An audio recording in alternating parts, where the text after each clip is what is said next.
Olá, pessoal. Hoje estamos em mais um GBcast, o podcast oficial da Geotecnia Brasil, diretamente do Rio de Janeiro.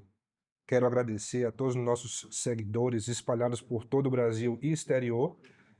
E hoje é mais do que especial, estou acompanhado da professora Alessandra Conde. Tudo bom, professora? Tudo ótimo, Thiago. Uma alegria imensa poder participar aqui com você hoje. E junto com a Alessandra entrevistaremos o professor consultor Márcio Almeida. O professor Márcio Almeida, que dispensa qualquer apresentação curricular, ele é uma geolenda, é uma pessoa que faz história no nosso meio, mais de 50 anos de profissão, desde que formou, e traremos aqui nesse episódio um pouco da história, carreira, desafios e tudo aquilo que norteia a vida profissional e acadêmica do professor Márcio. Tudo bem contigo, professor?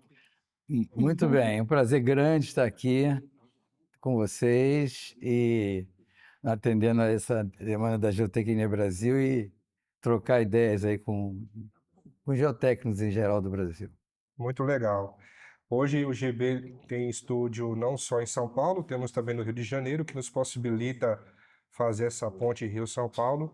Mas a primeira pergunta não poderia faltar. Como tudo começou, professor? O que lhe motivou a escolher engenharia civil?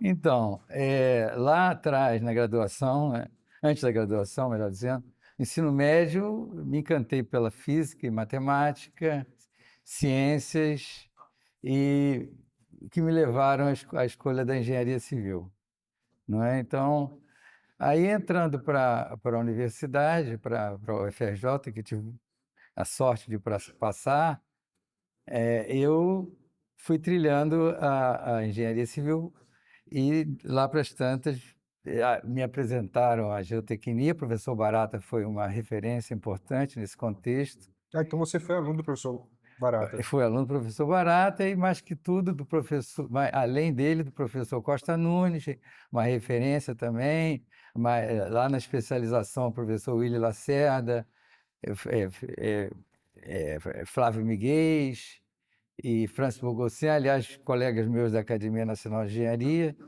Então, isso aí, a qualidade desses profissionais e professores me estimularam muito a seguir a trilha da geotecnia, né? Cara, eu imagino ali ter tido aula com o Barata, o Willy Lacerda. Imagino que o Lobo Carneiro também, ou não? Lobo Carneiro já, nesse caso, na graduação, não. Foi meu chefe de departamento quando eu entrei para a COP, né? Mas só o Mas, fato de interagir com esse quarteto fantástico, né? Sim. Professor, uma curiosidade. O que te motivou e qual foi o tema do seu trabalho de mestrado? então, naquela altura, em 75, né, nós tínhamos lá o projeto do metrô do Rio de Janeiro já começando, capitaneado pelo Willy Lacerda, e eu tinha feito a experiência no laboratório no 5º ano, e trabalhando na área experimental, e eu achei que era pertinente uma interface com a área numérica. Daí eu escolhi a túneis, que tinha a ver com a construção do metrô do Rio, e elementos finitos. No caso aí, o Willy Lacerda foi orientador, junto com o professor Soriano de estruturas, e na sequência eu consegui, inclusive, aplicar o programa que eu desenvolvi. Naquela época você desenvolvia tudo em Fortran, né? No túnel da Mangueira, no Rio de Janeiro, depois de formado, depois de finalizado o mestrado. Então, a aplicação de um programa que você desenvolve para um problema real de engenharia, naquela época associado à sondotécnica, foi muito legal, foi muito... Aproveitando o gancho da pergunta, e o doutorado? Por que você escolheu Cambridge para fazer seu doutorado? Então, na ocasião eu já estava, lógico, como professor da COP e dividi a disciplina de análise de tensões e deformações com o professor Disseu. A teoria dos estados críticos e o modelo Canclay estavam, não aparecendo de forma muito enfática nos artigos e nos congressos e tal. E o professor Disseu, não é, que estudava plasticidade, ficou muito fascinado pela teoria, pela essa novidade, né? E aí eu falei, vou estudar isso aí no doutorado. E no doutorado eu escolhi a Universidade de Cambridge e foi assim, amor à primeira vista, deu tudo certo lá. Uhum. Muito bom. Professor, qual foi, do seu ponto de vista, a sua experiência e como foi essa experiência na Inglaterra, para além da formação acadêmica, de uma forma geral? Então, na Inglaterra, em Cambridge, né, eu tive a sorte de contar com uma esposa maravilhosa, que, aliás, engenheira estrutural e parceira depois. Ela teve que abrir mão da carreira de consultoria, né, e projetos grandes que ela trabalhava, me acompanhou, e fomos com uma neném, a Adriana, que veio a ser engenheira também da Poli, da UFRJ. E lá nós fomos acolhidos por um sistema de qualidade de moradia, de college, que você mora no college com famílias, uma infraestrutura maravilhosa. E aí isso facilitou muito a adaptação, né? Então nós tínhamos lá famílias brasileiras e de todo mundo, e um ambiente assim excepcional. E Cambridge já teve 100 prêmios Nobel, né? E lá eu fui muito bem acolhido pelo Andrew Schofield, que foi uma referência. Depois os professores David Wood, Mark Randolph. Randolph, que eu posso citar, que depois eu fiz uma estadia lá na Austrália também. E foi Em muito Perth? legal tudo, em Perth. Legal. Então, todos eles me deram Uhum. ligações. Os meus colegas todos, nós fizemos ligações. A professora, atualmente em Oxford, Sarah Springman, eu tive com ela no ETH de Zurique, não é? E trocamos muita informação e muito artigos, inclusive. Mas aproveitando então, fala um pouco para nós dessas parcerias internacionais, como é que elas surgiram, como é que ela acontece hoje na interação COP e seus Eu alunos. sempre fui muito antenado em fazer as pontes. E eu fiz uma parceria com a própria Universidade de Cambridge, e que depois frutificou da implantação da nossa centrífuga, né, que nós temos. O meu estudo em Cambridge foi na área de aterros subsolos moles ligado ao problema do Corpo de Engenheiros americano, os diques de Mississippi, o reforço dos diques. Aí eu usei coluna de brita, aterro em etapas e tudo mais. E na sequência, me interessou muito trazer a técnica de modelagem centrífuga para o Brasil. Uhum. E isso aí é a área que eu estou atuando muito com o apoio da Alessandra. A professora Maria veio atuar nessa área depois também, e na interação solo-estrutura, e temos muitos projetos nessa área. Mas tem algum país que hoje tem sido o carro-chefe dessas interações? Ou não teria um país mais específico que você manda seus alunos? Não tem, porque eu tive a sorte de publicar com colegas de todos os continentes, não é? Legal. Mais de 30 parcerias aí. Eu já publiquei com o pessoal na Suécia, na área de solo mole, nos Estados Unidos, com o pessoal de aterro estruturado, na Holanda, idem, aterro estruturado, com a Inglaterra, logicamente. Depois fizemos parceria com a França, que é uma parceria forte, e que até a Alessandra participou lá recentemente de uma estadia, um projeto de 4 anos de duração, com 3 universidades francesas e 3 brasileiras, a Universidade Gustave Eiffel, que temos uma parceria desde 2011, quando estivemos lá.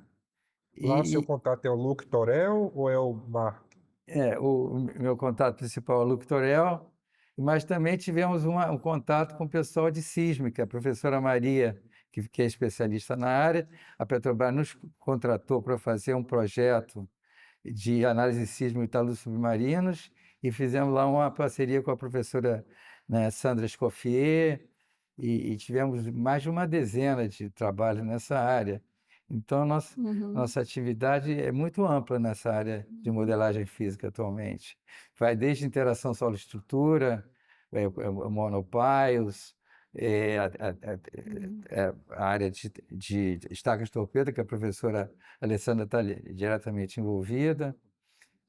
Toda essa interação, professor, que você tem com pesquisadores renomados internacionalmente deve ter sido muito positiva na sua formação como pesquisador, engenheiro e docente.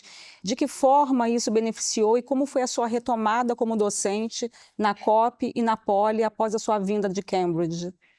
Então, fala até um pouquinho antes da ida para o doutorado, eu tive a sorte de já ter, eu falei rapidamente do projeto que a gente tinha com o metrô do Rio, não é, que me estimulou no mestrado. Eu já tinha lá também uma atividade da pesquisa do IPR, Instituto de Pesquisas Rodoviárias, que foi uma parceria maravilhosa que fizemos, inclusive, participação de colegas da PUC. Teve mais de 60 teses e dissertações, que depois nós resumimos, eu e a Esther, num artigo de áreas teste, depois também na Soils and Rocks com o Willy Lacerda. E então tudo isso foi muito promissor. E depois parcerias que eu esqueci de falar com a professora Gillian Sills, lá de Oxford, na área de ensaios de cone, não é? De CPTU, com o Tom Lune, que eu fiquei no, um tempo lá também no NGI. Aliás, que é o final do pós-doc, que aliás, teve tive uma atuação forte lá na Itália, na mitigação da inclinação da Torre de Junto Pisa. com o Michele Gelmikovsky. O Michele Jamikowski Uhum. e também no Instituto ISMES, que é uma referência, que tem centrífugo, um laboratório maravilhoso. E lá nós fizemos ensaios, não é, para indicar, né, qual seria a melhor forma de tratamento, mas também trabalho com câmara de calibração com o Jamikowski, que nós publicamos, areias calcárias, inclusive. Então, tudo isso me abriu muito a cabeça em várias áreas. Então, eu estou falando aqui falei de ter o subsolo mole, ensaios de campo e ensaios de laboratório, que nós fizemos parceria também com a Gillian Silva na área de ensaios de adensamento especiais. Então, foi tudo muito Com a sua promissor. volta de Cambridge, professor, e a sua retomada como docente, você teve a oportunidade de coordenar o laboratório da COP, dividir disciplinas com Barata, professor Barata. Você Pô. pode falar um pouquinho dessa Então, experiência? foi tudo muito, muito rico, né? Porque ao retomar, a pesquisa do IPR estava na parte final, mas ainda tinha frutos na área do aterro experimental 2 sobre drenos verticais. E aí nós fizemos um fechamento dessa pesquisa e publicamos no Congresso Internacional de 89, que eu participei da organização. E foi tudo muito, se encaixou muito bem. E eu também eu passei a ser chefe do laboratório, não é? E aí eu implementei a automatização dos ensaios, né, que era uma novidade, então tomava nota, é tudo manual, então a gente estava passando para a fase de automatização de data loggers e tudo mais. E fiz uma parceria com o FIPEC, que é um instituto do Banco do Brasil, que apoiava a pesquisa na época. Então foi muito promissor, tudo isso encaixou muito bem. E aí eu vim a atuar na área de solos moles, que eu já atuava no IPR, e eu consegui, aliás, publicar com o Ortigão, não é? Fizemos o capítulo de livro e tal, então tudo correu muito bem, né, nessa área de solos moles, até depois com os livros, né? Bem, falando do seu mestrado, do seu doutorado, mas e o pós-doutorado? Como foi que surgiu a ideia do pós-doutorado, os temas? Então, justamente, o pós-doutorado era, por mais que tudo, era um interesse de você abrir a cabeça e fazer interfaces com colegas, países, a escolha da foi muito importante o tema da Torre de Pisa, né? Então, ficar um ano no Instituto de Pesquisa maravilhoso, com a professora Maria Cascão, a esposa, também trabalhando lá, o filho, os filhos ficaram um ano aprendendo italiano, já tinham o primeiro filho, faço um parênteses aqui, o filho ele nasceu um dia antes da minha defesa de doutorado, sabe? Então, e foi muito legal. Então, o filho veio com 30 dias para o Brasil, a filha entrou na escola britânica e depois aprendeu italiano. Então, essa exposição toda da família a línguas esse ambiente internacional que nós vivemos intensamente foi muito, muito legal e que ajudou muito a gente. Bem, uma grande versatilidade que eu vejo, professor Alessandra, no professor Márcio, é o fato de ele conciliar e muito bem a indústria com a academia, né, vide aí os projetos de Petrobras. Então, saindo um pouco desse território acadêmico, fala um pouco para nós das principais obras de engenharia que você atuou, professor. Olha, nós tivemos muita sorte na COP de termos como decanos colegas como o Will Lacerda, a área principal de encosta, vindo da experiência no DR, no, na, na GeoRio, na ocasião tinha um outro nome, e o professor Disseu Veloso, da área de fundações, e o professor Medina, da área de pavimentos, mas com abrangência em outras áreas também. Então, esses nossos decanos nos botaram a semente da importância de você estudar as teorias, mas buscar, sim, a aplicação para valorar a teoria, né? Ou validar, inclusive. Então, com isso, e a Coptec, a Fundação Coptec, abria a possibilidade de você ter uma interface grande com a indústria. Desde o início que eu entrei para lá, aliás, eu fui estagiário no último ano da graduação, e o que me estimulou muito a entrar para a COP, né? E através da Fundação Coptec, eu já trabalhava com projetos vários de engenharia. E com isso eu fiz projetos em todas as áreas, desde, vamos dizer assim, solos moles, muito na área da Barra da Tijuca, mas em toda a costa brasileira, em várias obras portuárias, aeroportuárias, não é, e, e- ferrovias e com muitas empresas. Eu listei já 200 de empresas que eu dei consultoria nos meus 50 Uhum. anos de formado, né? E na área de encostas, com o Will Lacerda, eu tive a sorte de ter uma harmonia muito grande, muito exemplo dos colegas lá, o Willy Medina e Disseu, com meus colegas. Então, eu publiquei e orientei com Uhum. todos os colegas em várias áreas. Tem um Não é? aspecto histórico também importante em relação à questão ambiental e às obras pré-Olimpíadas do Rio de Janeiro, em que você deu uma contribuição importante. Você É, pode falar um pouco, professor? então, na ocasião lá, começou com a Vila do Pan, que demos uma assistência lá em 97, né?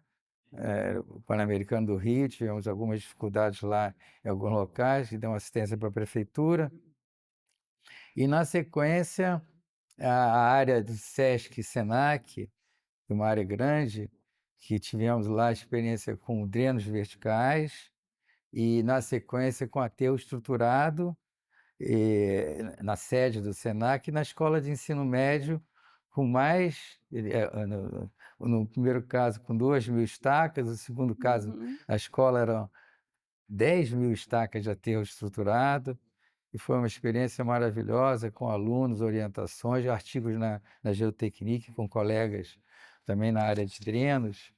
Então, E tudo teve a isso, contribuição também na dragagem do Canal do Fundão, né, um aspecto exatamente, ambiental importante. Legal. Começou na área de dragagem, na verdade, começou lá atrás, no Complexo Lagunar de Jacarepaguá, com a professora Maria Cláudia, tá?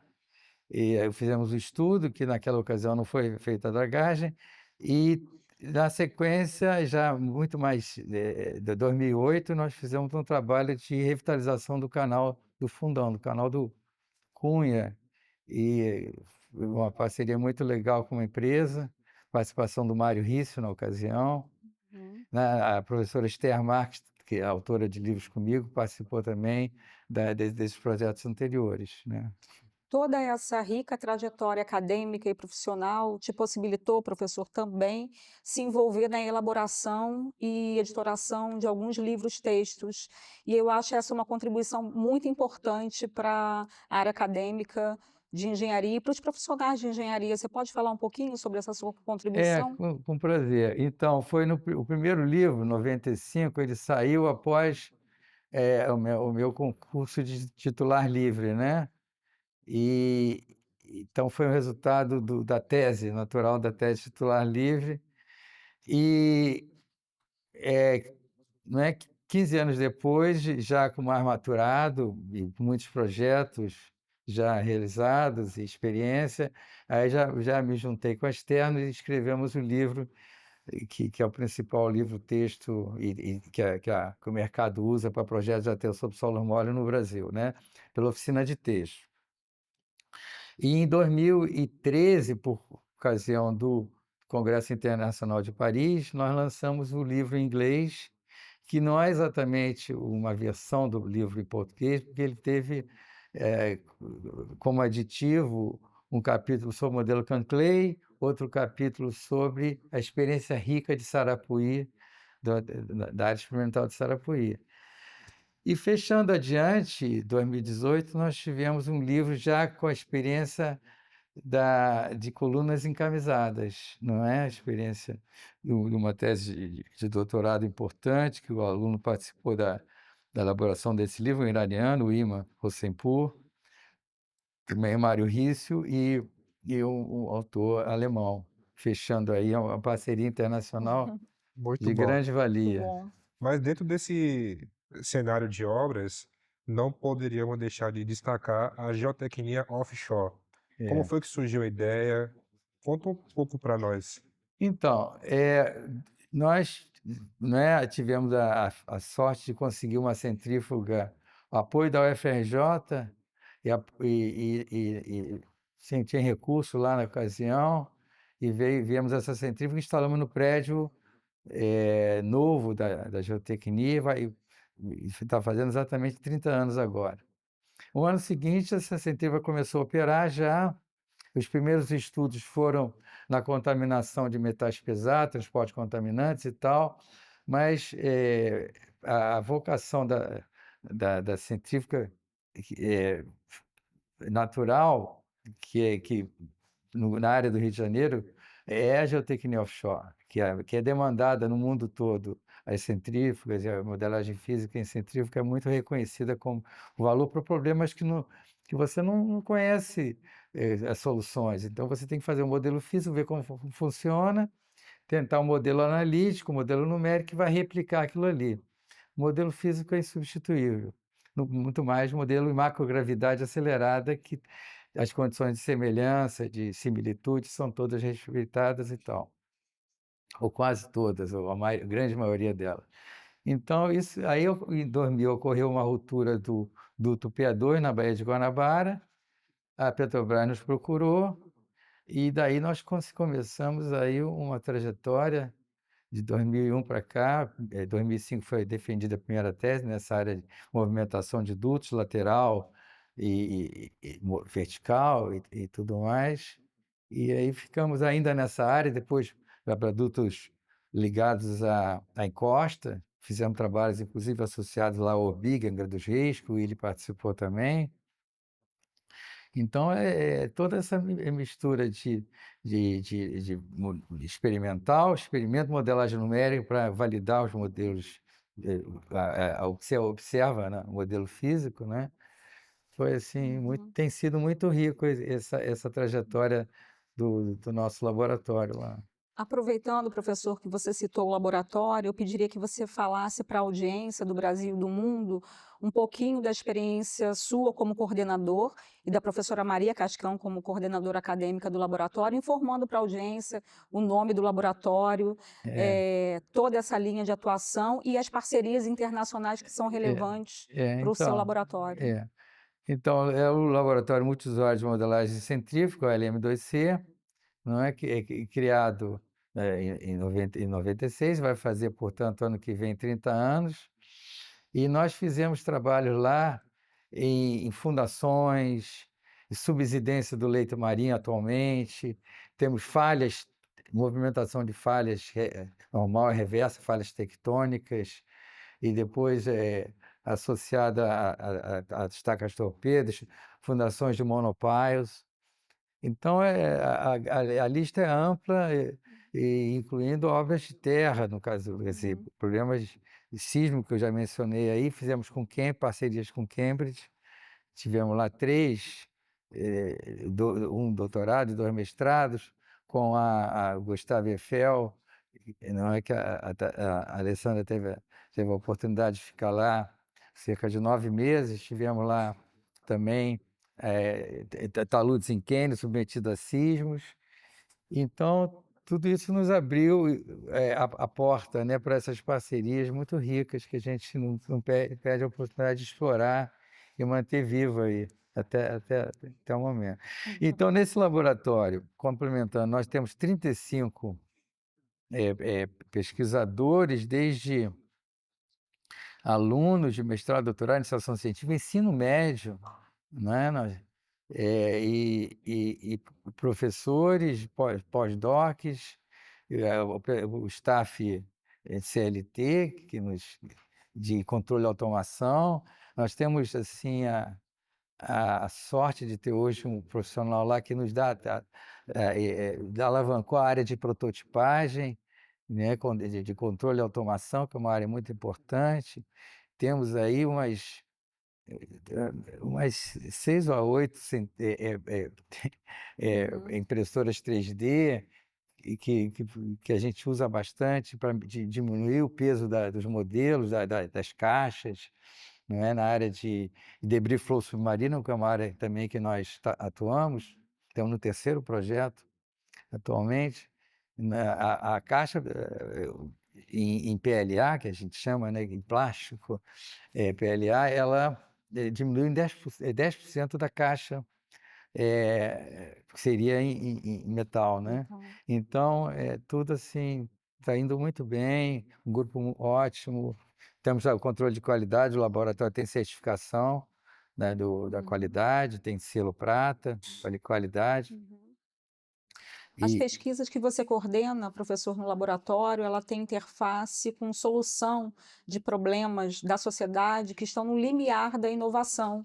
Muitas empresas, além da sociedade de uma forma geral, se beneficiam desses aspectos de contribuição científica. Você poderia citar parte dessas empresas nacionais que se beneficiam da pesquisa que então, o senhor nós coordena? fizemos aí a Petrobras, com certeza a principal. Atualmente começamos agora uma parceria também com a Petronas na área de, de, de CCS, que é captura e armazenamento de CO2, com a Petrobras também outra parceria na área de CCS, está indo muito bem, não é? O CCS, esse armazenamento de CO2, ele é muito importante pelas razões ambientais óbvias, efeito estufa, mas também não é pela a possibilidade de você aumentar a extração de óleo, não é? Então, isso tudo Uhum. é muito importante nessa área, não é? E como você vê o futuro da modelagem física, os desafios que ainda podem ocorrer aí? Olha só, nós estamos hoje em dia com inúmeros projetos, nós estamos negando projetos. Aliás, fizemos um projeto, né, complementando a pergunta anterior, com a Tecnip e com apoio da FINEP e com laboratórios, inclusive com tanque oceânico, que é um tanque dos maiores do mundo, Então, teve a modelagem física lá no tanque também, teve a modelagem numérica para um outro laboratório, então essas parcerias com empresas são muito importantes para a gente realmente avançar e a gente não para de ter demanda, esse é fato, a gente não consegue atender as demandas que a indústria, em geral, A Mas, nos gente apresenta, né? sim, Desculpa, Thiago. imagina, A imagina. gente pode observar que tem uma atuação forte na área de energia, óleo, gás e energia, de uma forma geral.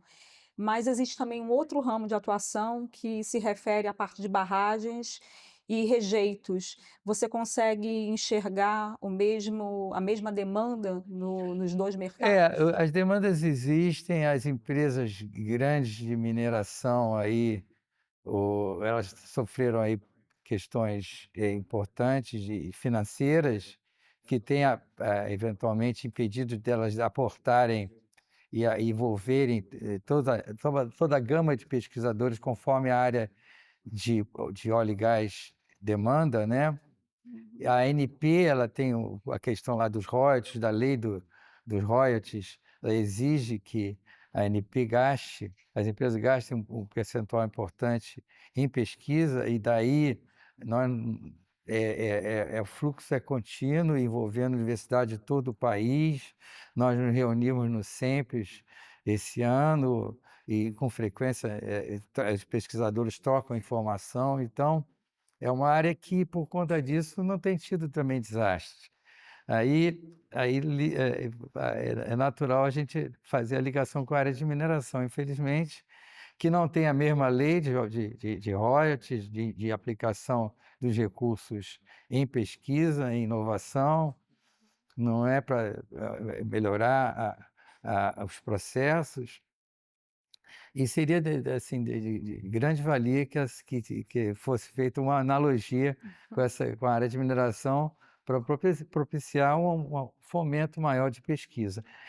Eu gostaria de complementar que eu tenho, não obstante essas questões, nós tivemos já projetos com a Vale, na área de modelos físicos, 1G, que infelizmente não frutificaram para modelos centrífugos, mas os alunos, nós temos o nosso alunado, quase metade dos meus alunos hoje em dia ainda na área de mineração, outra metade na área de óleo e gás, de uma forma assim grosseira, e eles trazem problemas, trazem dados, que é uma área que está contratando muito nossos alunos, né? Então os alunos trazem os dados e a gente consegue estar pesquisando muito. Então, desde os problemas lá de 2015, com a ruptura da barragem lá de Fundão, e depois, 2019, o Córrego do Feijão, né, Brumadinho, nós temos sido muito demandados pela Vale para estudos, fomos demandados para resolver os problemas pontuais lá nesse período, e na sequência temos publicado aí, fizemos aí um artigo para a comemoração da BMS,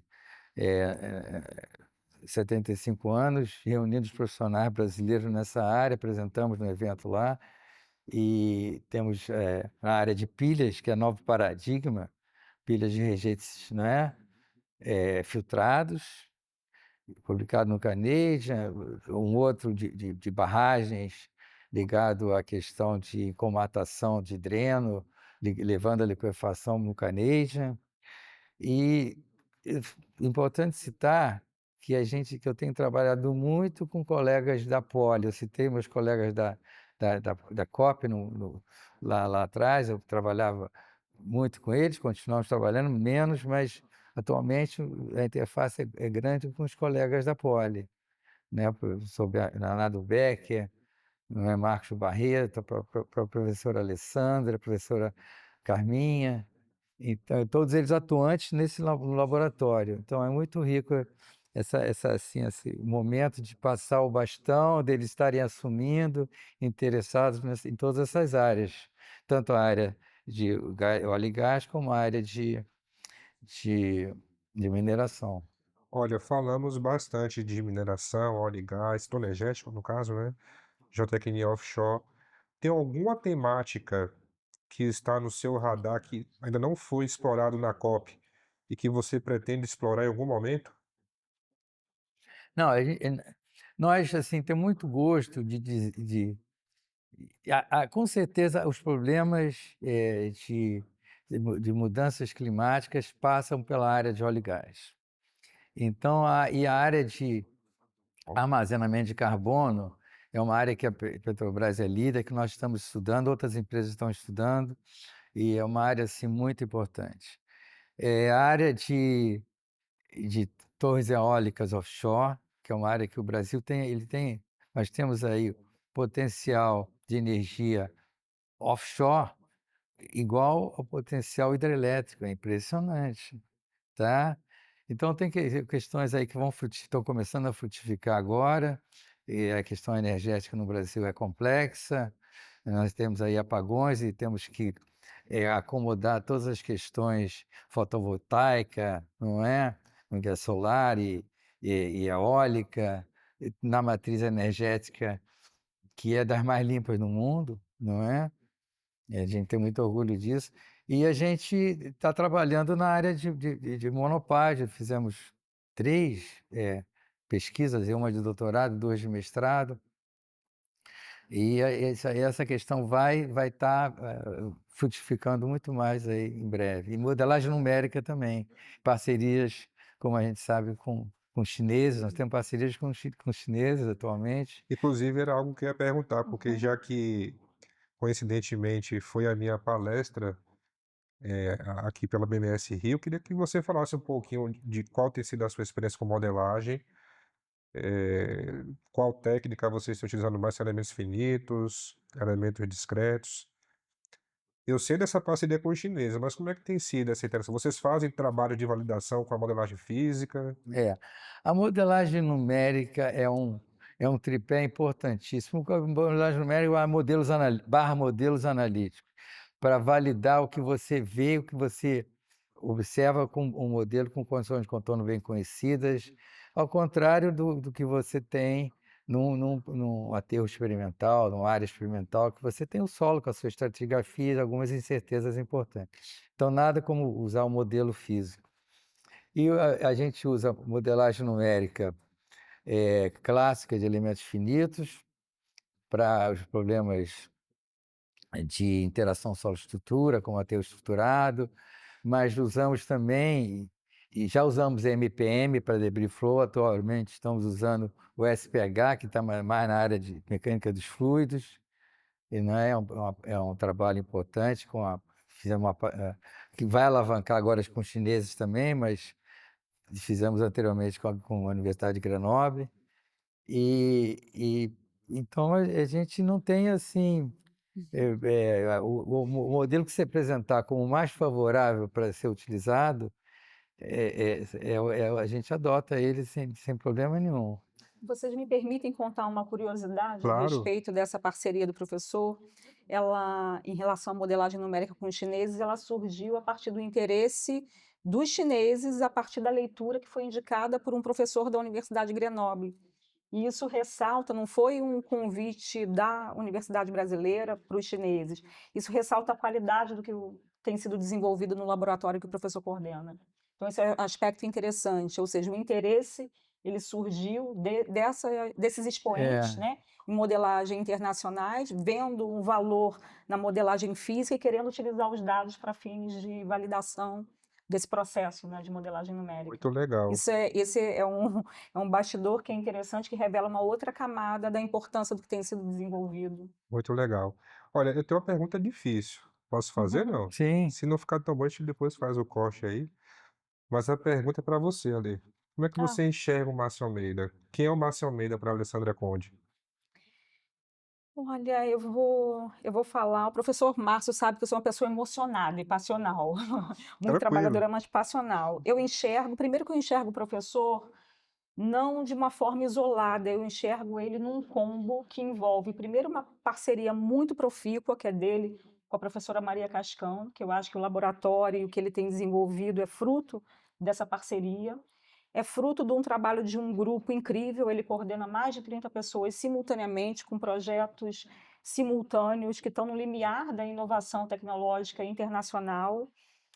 E poder conviver e trabalhar com esse perfil de profissionais não tem preço. Mas uma outra camada que eu valorizo muito é o lado humano. O professor Márcio, ele sabe valorizar as competências e os valores de todos aqueles que trabalham com ele, tentando estimular, colocando luz sobre esses valores, e isso é muito importante. Eu comecei a trabalhar de forma mais sinérgica com o professor Márcio e a professora Maria, final de 2022, a partir de um convite feito por eles em função do projeto envolvendo Estaca Torpedo, um projeto em parceria com a Petrobras, de forma que eu pudesse estudar o comportamento de estacas torpedo isoladas em grupo, por meio de modelagem centrífuga. Eu preciso ressaltar que no meu mestrado eu estudei efeito de grupo, que é um aspecto que a gente estuda nesse projeto, Interessante. e no doutorado eu estudei comportamento e atração de estaca torpedo, doutorado que eu recebi o prêmio, né, doutorado no Altair da FAPERJ, e sinergicamente esse projeto ele conseguiu coadunar essas duas áreas de conhecimento que eu já havia me envolvido. Mas nada seria possível sem a grandeza da trajetória profissional e profissional dos dois. Então eu enxergo como um profissional ímpar, que deve ser valorizado e que, assim como outros tantos, né, a gente falou aqui ao longo desse processo de um quinteto fantástico da UFRJ, né, professor Willy Lacerda, Medina, Barata, Dirceu Veloso e Lobo Carneiro, e eu diria que o sexteto também está passando aí pelo professor Márcio Almeida. Inclusive, foi muito bom você lembrar essa questão geracional que começou lá atrás com esses quatro, né? E hoje eu vejo a COP muito voltada ao protagonismo que o Márcio Almeida exerce nos laboratórios, nessa interação com a indústria. E talvez daqui a 20, 30, 40 anos, quando o filho do meu filho assistir essa entrevista, nossa, esse foi o Márcio Almeida, né?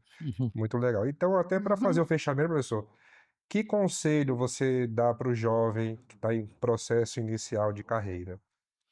Então, estamos vendo aí a IA entrando forte em todas as áreas. É impressionante, está arrebatando todos e nós vemos isso de uma forma de um lado com simpatia, mas também com preocupação, porque você precisa ter uma visão crítica, né? Se há alguma coisa que a gente começa a ensinar mais no mestrado, é o aluno ter a visão crítica, né? Ele não receber aquela informação, analisar, criticar e não aceitar nem o que está em livro-texto necessariamente, que a ciência está mudando a todo momento. Então, e a inteligência artificial, ela se apresenta com soluções que você tem que criticar, tem que ter a tua leitura, a tua interpretação. Aliás, eu abro assim um pouco, misturando um pouquinho as coisas, mas até a modelagem numérica, quer dizer, o viés computacional, que a gente recebe muita informação, modelos numéricos, tem gente que projeta só com modelagem numérica, sem ter uma confrontação com o modelo analítico, que é fundamental. Então, isso a gente estimula que o jovem tenha esse treinamento, sim, não é? Mas ele desenvolve essa análise crítica para realmente valorar aquilo que ele está recebendo ou não. Porque a gente sabe que IA, ela te responde uma coisa, mas você fala assim, mas eu acho que não é isso não, eu vi outra coisa. Você pode aparentemente estar equivocado. Assim, "Hein, sim, me equivoquei", e te retorna um viés que não está nada fixo aí, não é na ciência, né? As coisas estão mudando a todo momento. E como você vê, professor, o futuro da engenharia geotécnica e, em geral, da engenharia de uma forma geral, à luz da sua contribuição e vivência na Academia Nacional de Engenharia? Então, primeiro a questão da sustentabilidade, né, que é um viés que ainda não entrou na geotecnia, aqui no mundo aí. Eu apresentei uma palestra lá em Gotemburgo, na Universidade Chalmers, e aí eles estão falando, a coluna de brita, isso e aquilo. Ele falou, a coluna de brita aqui a gente tem ressalvas, porque ela comunica os aquíferos e nem sempre é bom essa questão de lá essa extração de água muito do subsolo, só para dar um exemplo. Então, a pegada de carbono das soluções, você tem que, nós, hoje em dia, fazemos um viés puramente econômico, financeiro e ponto. Mas não a pegada de carbono das soluções. Então, a sustentabilidade precisa entrar na pauta nossa. Isso eu acho importantíssimo, entendeu? Importante colocação. Sim, E sim. agora falando agora para o jovem, para fechamento, a engenharia, como geral, está sofrendo uma queda de alunos que entram, evasão também diminuindo, quer dizer, a evasão, desculpe, aumentando. Isso nos preocupa muito na Academia Nacional de Engenharia, e nós temos feito palestras, não é, com alunos de ensino médio trazido para a universidade, para fomentar esse interesse da engenharia, né? O STEM, Science and Technology Engineering Math, que nós estamos caindo muito no contexto mundial, comparado com os asiáticos em particular. Isso para um país em desenvolvimento é complicado. Legal, muito interessante. Uhum. Ficamos muito felizes com a sua vinda aqui ao nosso estúdio, agradecemos muito a partilha, o compartilhamento. Queremos também deixar aqui o convite para aqueles que ainda não se inscreveram no canal da Geotecnia Brasil, que se inscrevam e certamente compartilharemos muita informação técnica. Professor Márcio, muito obrigado mais uma vez. Alguma palavra final que você queria trazer para o público? A palavra final é de gratidão, gente. O que a gente aprende com os alunos, o professor ensinando, o professor aprende muito. Então, nós, quando orientamos, né, aquela coisa, professor, pesquisador, você quer entender um problema, propõe tema de dissertação de mestrado, mais ainda doutorado, melhor ainda, para você entender e estudar. Então, eu aprendi muito com meus professores, que eu citei alguns deles aqui. Sou muito grato às oportunidades que eu tive na vida profissional. Todas as portas se abriram sempre para mim. E, e eu estou aposentado formalmente, mas estou ativo. E vamos continuar aí interfaceando com os alunos, que isso aí nos alimenta muito, né? Na nossa vida profissional e acadêmica. Muito Legal. obrigado pela oportunidade. Nós que agradecemos. Nós agradecemos. Alessandra, também queria aproveitar para agradecer todo o seu apoio. Certamente o brilho da entrevista, o nosso protagonista também, ter alunos como você engrandece todo o trabalho aí. Certamente. Eu quero agradecer a oportunidade. Eu admiro a sua trajetória pessoal e profissional, admiro o que a Geotecnia Brasil tem feito pela área de geotecnia, e foi uma boa estreia, amigo. Muito obrigada. Estamos juntos. Até a próxima, pessoal.